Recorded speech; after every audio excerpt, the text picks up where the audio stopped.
Siamo col mister del Seregno, Giaroni. Mister, una partita, per chi l'ha vista da di fuori, bellissima, sempre in altalena, sembrava di essere sulle montagne russe. Complimenti per come la squadra ha approcciato il primo tempo e complimenti soprattutto perché anche alla fine ha dimostrato, insomma, di avere voglia e grinta per portare a casa il risultato. Poi un pareggio che possiamo dire onestamente magari è il risultato forse più giusto. Sì, allora diciamo, come giustamente hai detto tu, è stata una partita molto altalenante, nel senso che noi abbiamo fatto i primi 10-12 minuti benissimo, Oh, che spettacolo, benissimo, poi dopo si sa che nell'hockey le partite non sono mai finite, infatti anche sul 6-1 comunque sapevamo che sarebbe stata poi comunque una partita dura, come poi si è rivelata. Però guarda, al di là del risultato, vabbè, che un po' di amaro in bocca ce lo lascia più che altro perché soprattutto per l'inizio che sempre abbiamo in vantaggio, avuto, certo.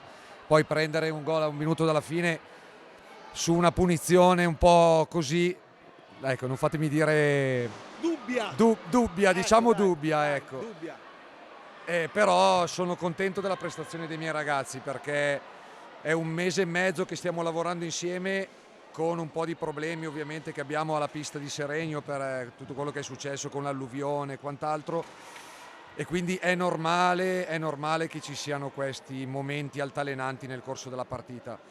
Però guarda, io sono molto contento della prestazione dei ragazzi, veramente, perché hanno dimostrato di avere voglia, di fare quello che gli ho chiesto prima della partita. Poi ovviamente ci sono stati degli errori, ma quello è normale, dopo siamo alla prima partita, alla fine di una stagione lunga, per cui Poi è una squadra molto giovane, dobbiamo dirlo, quindi tutta gente che ha grandissimi margini di crescita. sì, è una squadra molto giovane, che sta lavorando veramente con tanto impegno e tanta voglia, e su questo guarda, proprio sono molto soddisfatto di quello che mi stanno dando questi ragazzi in questo periodo. Poi uscire tra gli applausi del pubblico è sempre una cosa bellissima perché dimostra quanto gli spettatori hanno apprezzato e capito l'impegno della squadra in campo. Sì, indubbiamente fa piacere.